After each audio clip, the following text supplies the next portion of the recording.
Hi everyone, I'm JD from Willowbound Journals. Welcome back to my channel. So it's Saturday, time to read another chapter from this book, The Art of Mental Health, Drawing My Way Through Depression and Anxiety. So I wrote this book about my journey back in 2015 and 16 when I went through depression and anxiety.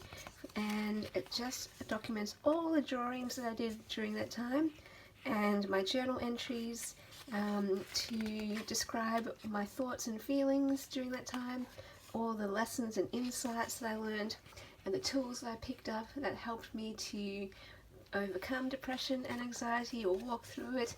And now, so even though I don't have depression or anxiety anymore, all these tools and these lessons help me in life anyway, because whether we have depression or anxiety or not, we all go through struggles and experience pain. It's just part of life. And so it's about learning how to deal well with it, how to deal in a healthy way that builds us up rather than in a way that is harmful and that destroys us. So that's what this book is all about. And this one is, the chapter we're up to is I Feel Judged, I Can't Be Myself.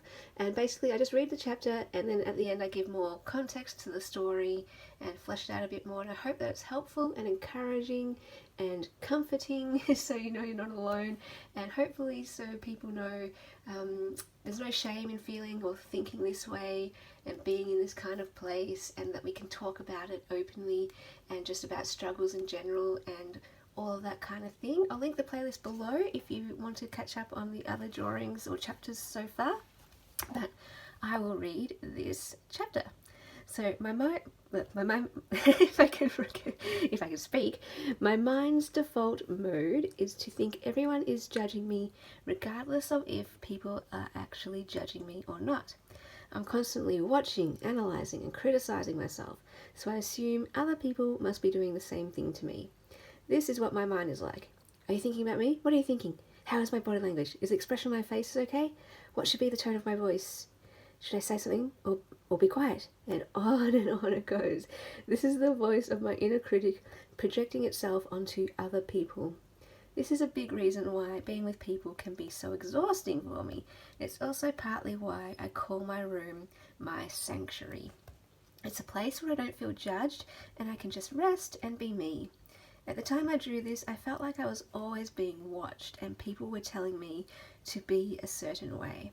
It was like constantly being given a score out of 10, a tick or a cross, and I was only getting crosses and scores of 1. I felt like it wasn't okay to be the way I was. It made me want to hide and stay away from people. But what I learned is that people probably aren't judging me.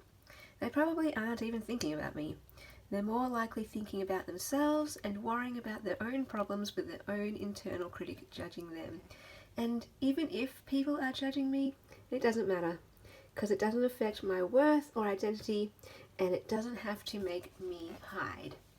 So yeah, at this time I was right in the middle of anxiety, which kind of changed my brain, changed my perspective, and all I saw every day was people watching me and people judging me, and it was not true at all. It was just my brain. It was my own brain doing this to myself, that I thought people were constantly aware of me and looking at me and scoring me. And so yeah, at the time it makes sense that I just wanted to kind of hide and be in my room where there was no people around, because people made me anxious. Being around people made me super anxious. So the best thing for my health and well-being in certain moments during that time was to just get away from all of that and be in my room where it felt like, oh, finally I can just be me and I don't have to kind of put up a wall or put up a shield to protect myself from all of the arrows and the attacks that weren't even coming. And so anyway, that's also what kind of journaling is for me, and drawing and creating for me as well. It's a place where I'm not judged. It's a place where I can just write and create and journal, and it gives me rest, it gives me peace, and I can just be me. So yeah, that's another kind of correlation there. But yeah, I guess the main message of this drawing though is that we can't assume what people are thinking. We can't assume that we know how they're seeing us, or that they're even looking at us, because often it's just not even true, and it's such a waste of energy. Like, it's really a waste of energy. And what I found out though as well is, well, even if people think the worst of me, even if people hate me, or even if people are judging me, I can still stand on my own 2 feet and have a backbone and know, hey, I know who I am, I know my intentions were good, I know that I'm human and I make mistakes and I can have flaws, and if people don't like me, well, that's their issue. I'm just going to stay true to, you know, being me and doing the best I can and apologizing when I stuff up, but showing up again the next day and doing the best I can the next day. And then yeah, just stand on that, if that makes sense. But at the time I didn't know all that, because I didn't like who I was, I didn't know who I was, and I thought I was a wrong, bad person, all that kind of thing. So I thought everyone was justified in attacking me and judging me, even though they weren't doing that. so yeah, that's that picture. Maybe you can relate. Maybe you have that inner voice, that inner critic that's always yammering away at you, saying, do this and do that, and don't do this and don't do that, and oh, don't do that because that person's looking at you like this, and oh, what, that person's thinking this and that person's thinking that. And yeah, it can be exhausting, so exhausting. So one, find an outlet where you can get away from all of that. If you just need a bit of breathing room, that's okay. Two, maybe just, yeah, what helped me is to assess my own thoughts and realize that my thoughts weren't truth. My thoughts weren't the way that things were. My thoughts were distorted, and I was assuming everyone was judging me, looking at me. I was wrong. So, but you can't see that necessarily when you're right in the middle of it in anxiety. But anxiety is, the point of anxiety, or the idea of anxiety, is that it's irrational. It doesn't actually make sense. You're being anxious for no reason. So that's what I was. I was being totally anxious for no reason here.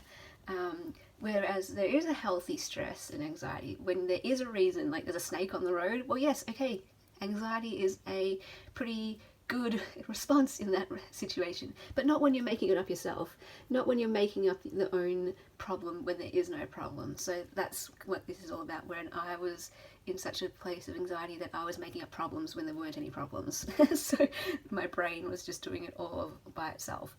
So I just had to look at my brain and just go, hang on, my brain isn't always right, my brain isn't always true, telling me truth, and that kind of thing. And then replacing it with, well, let's look at what is probably the actual case. No one is even noticing me. No one even cares. No one even is caring what clothes I'm wearing, or that I said that thing, or that I did this, or they probably didn't even notice, because it was just trivial to them, and to me I've blown it up to be this big thing. But anyway, so anyway, that is the drawing. If you relate, feel free to just share something down below, and as I always say, share your story, because you never know who it might help. You never know who might read your comment and just be like, wow, that gets me, they understand, I'm not alone, or something like that. So don't keep it quiet. If you're struggling, definitely go talk to someone, a friend, or a doctor, a psychologist, whatever. Maybe even a stranger, because sometimes it helps to talk to a stranger more than a friend first. That's what happened with me. It really helped. Anyway, so thank you so much for watching, and I will come back and share the next picture. This is one of my favourites, next week. Thanks, guys. Oh, and by the way, just remember, you're a beautiful gem. You're a precious gift to the world. Just by being you, you bring light and beauty and good to the world. So shine bright out there, and I'll see you in the next video. Bye, guys.